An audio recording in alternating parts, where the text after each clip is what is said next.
Maya Mountain Research Farm is a 27-year-old working experiment in permaculture design and agroecology and agroforestry. Founded in 1988, the farm was an abandoned citrus and cattle farm. In 1991, I took a permaculture design course and have been working on applying the principles of permaculture to this land ever since. Whole sections of the farm now are basically mature food forests where it takes almost no energy to maintain, and yet we're getting food, we're getting fiber, we're getting timber, we're getting medicinal crops, we have marketable crops. We have working examples that are over 25 years old. So when people come here, it's not theory. I mean, it's actual practice. So Maya Mountain Resource Farm was formed specifically as an education and training center for the idea that we could convey information by walking through a three-dimensional model of a working agroecology system.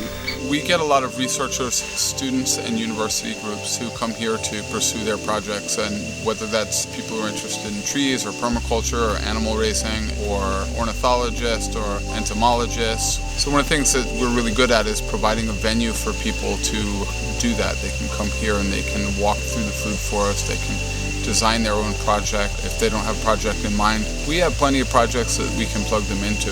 So one of the things that we have going on here is some very active models of permaculture thought and food forests, and how do we make productive stacked polycultures while at the same time also providing the ecosystem services of soil moisture retention, carbon sequestration, flood mitigation, and habitat creation. So what we've done here, this sort of arboreal architecture all around us. We've got fantastic habitat for birds that are resident here all through the year. And during certain times of the year, we see migratory birds.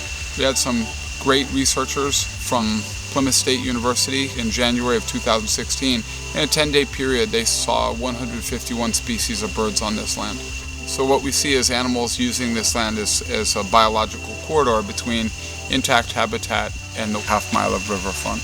One of the things that my partner Selene and I are very serious and passionate about is to work a lot with local villages through pro bono training or obtaining funding for scholarships. We've put photovoltaic lighting systems in 15 schools. We've built a couple village level water pumping systems, photovoltaic pumping systems, and we think that's really important to better the country that we live in.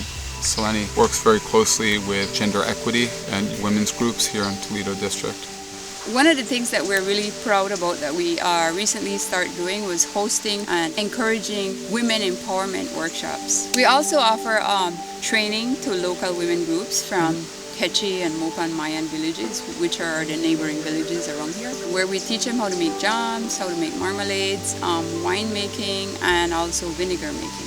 We also provide training to a dozen local organizations, which include Ministry of Health, Ministry of Agriculture, Ministry of Fisheries, and also to various village councils and local schools. The school that we just recently offered a free permaculture design course to Tumulkin School is an indigenous-led school. We also offer training to local NGOs and community-based organizations.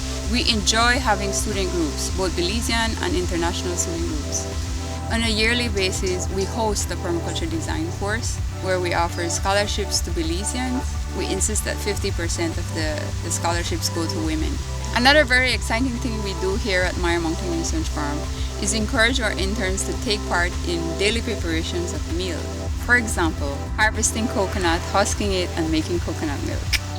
One of Selene and I's main goal is to try and, as much as possible, to remove barriers to transmitting information. We've had hundreds of farmers from different communities, and we've had Belizeans from all over the country come down here for training. One of the best ways to get information out is to show them working examples of agroecology. So right now, as the population of Central America increases and there's a correlated environmental destruction where people are making bad long-term decisions for short-term gains, if we can get this model out there quicker and more and louder, the better off I think we'll all be in the future.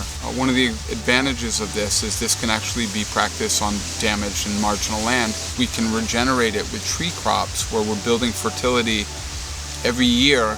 We are basically healing land that has been otherwise pretty much compromised and broken. The video format that you're watching right now is not a really perfect way to experience this, of course. So people are welcome to come visit us, and you can actually walk through the food forest and see it in the 3 dimensions and experience the birds and the food falling and everything else.